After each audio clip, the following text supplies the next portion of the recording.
All right, this is a little bit of a fill-in chapter for the lost files. We all know how I lost them by my own stupidity. But I figured I would just read the description of chapter 8 of from Travels in West Africa by Kingsley, by Mary Henrietta Kingsley. Yes, so chapter 8, let me just read you the description, which is concerning the way in which the voyager goes from the island of Mafetta to nowhere, to no one knows exactly where, in doubtful and bad company, and what this led to, and giving also some account of the great forest and those people that live therein. So I will not bore you with my diary in detail regarding our land journey, because water-washed little volume attributed to this period is mainly full of reports of law cases, which I think this is the section where she and her men visit various villages, and she spends a lot of time getting her men out of legal trouble.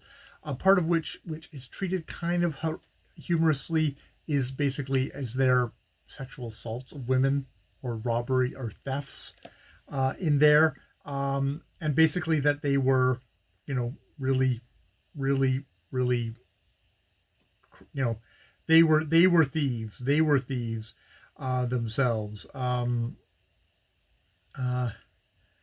Yeah, yeah, and I'm kind of flipping through, Akiva, Ajumba, her various men. About the forest. Oh yeah, they've got some kind of beautiful things. The character of the whole forest was very interesting. Sometimes for hours we passed among thousands upon thousands of gray-white columns of uniform height, about 100 to 150 feet. At the top of these, the boughs branched out and interlacing among each other formed a canopy or ceiling, which dimmed the light even of the equatorial sun to such an extent that no undergrowth could thrive in the gloom.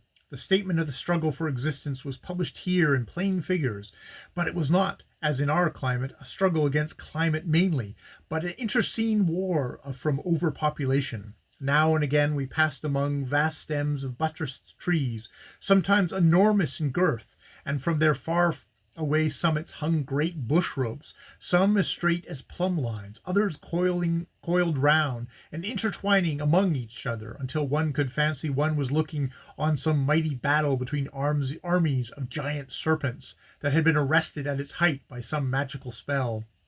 All these bush ropes were as bare of foliage as a ship's wire rigging, but a good many had thorns. I was very curious as how they got up straight, and investigation showed me that many of them were carried up with a growing tree, and the only true climbers were the calamutus and the rubber vine, both of which employ hook tackle. Some stretches of this forest were made up of thin, spindly stemmed trees of great height, and among these stretches I always noticed the ruins of some forest giant, whose death by lightning, or by his superior height, having given the demotic tornado wind an extra grip on him, and allowed sunlight to penetrate the lower regions of the forest, and then evidently the seedlings and saplings who had for years been living a half-starved life for light shot up. They seemed to know that their one chance lay in getting with the greatest rapidity to the level of the top of the forest. No time to grow fat in the stem, no time to send out side branches or any of those vanities. Up to the light, and he among them who reached it first won this game of life or death. For when he gets there, he spreads out his crown of upper branches and shuts off the life-giving sunshine from his competitors, who pale off and die, or remain dragging on an attenuated existence, waiting for another chance, and waiting sometimes for centuries. There must be tens of thousands of seeds, which perish before they get their chance, but the way the seeds of the hardwood African trees are packed, as it were in cases specially made durable, is very wonderful. Indeed, the ways of Providence here are wonderful in their strange dual intentions, to preserve and to destroy. But on the whole, as Peter Gint truly observes, ein Gunther wir, nein, das ist ihr nicht, which I have no idea what it means. So that is, as what I view for Kingsley, is that is her strength, is her nature writing. And when she gets into native stuff, I fucking hate it.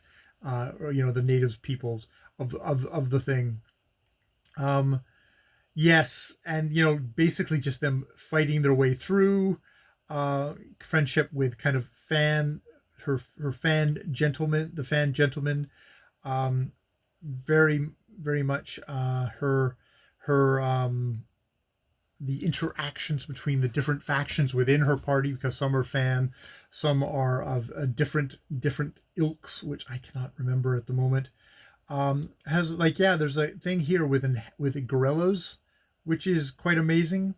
Um, her thing, like the old male rose to its full height. It struck me at the time that this was a matter of 10 feet at least, but for scientific purposes, allowance must be made for a lady's emotions, and look straight towards us, or rather towards where the sound came from.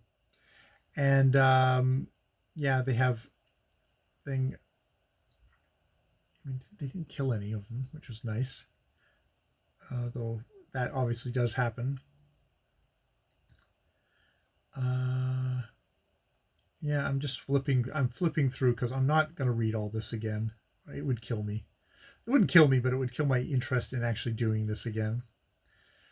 We finally get to them, get to the, we did get to the actual factory, which is actually a pretty much just a little tiny outpost, and has some trouble because she can't really pay the guys from there. They have to go somewhere else. Um, I'm just flipping through. God, I get through a lot. There's swamps, more swamps, so many swamps. Um, Timber Falls, just like, man, it's just hard getting through all this stuff. Is like, just like, it's a slog. It is really a slog. Uh, yes, Igaja, the town with an evil name, even among the fan. But where we got to stay, and you find out, of course, all these towns, they all badmouth each other, probably because they're all in competition with each other, but they're all fine, and the people there seem to treat Kingsley fine, probably because they don't want to mess with some white woman and she doesn't actually have any competition, so she's just sort of seen as a complete alien. And these super kind of these guys who do go after their kind of the native people of their own native people of the region just seem to completely ignore Kingsley that way. As a woman, she is not a woman, she is an English, I don't know what they call her. Oh yeah, we have the things of the chiefs. She finds one of the chiefs far more impressive. I mean, there's a lot of stuff when she starts talking about the native people. I don't know how much I just don't take it as seriously as when she's just, she's just talking about it. Um, God, and then we get to chapter 9. Chapter 9, from Asun to Agonjo, in which the voyager sets forth the beauties of the way from Asongo to Ndorko, and gives some account of the local swamps. There's a lot of accounts of the local swamps in all of this stuff. Um, they talk about just basically falling, like going across water and testing, and then blah, dropping right in up to your neck or further. And, you can possibly die in that situation. Um, wow, this is just fascinating watching me flip through stuff. I will try and stop if I see something that I think is good. There's a lot of slogging in this book, I have to say. This is abridged. Yeah, our path went straight into the swamp over the black rocks forming its rim in an imperative, no alternative, come along this way style. Singlet was leading with carrying a good load of bottled fish and gorilla specimen. Went at it like a man, and disappeared before the eyes of us close following him, then and there down through the water. He came up, thanks be, but his load is down there now. Worst luck. So that kind of super treacherous, just fucking wet all the time, just stuff. Basically the real kind of complications of being a trader. There's a lot of stuff here about the intricacies of being a trader in this thing, and how much she actually respects the so-called black traders who gather up stuff, and how they have to kind of basically have wives in all of the villages to have kind of a power representative there, someone who will protect them, because once they marry that wife, they've got protection from her family. They've got protection from her family because it's in their interest to keep this guy alive. So yes. So, and then we get into bush trade and the fan customs, which is where I decided to start my reading again. So yes, this is chapters 8 and 9 that I have dropped in the last 2 weeks of reading, deleting the files. But that, slog, swamp,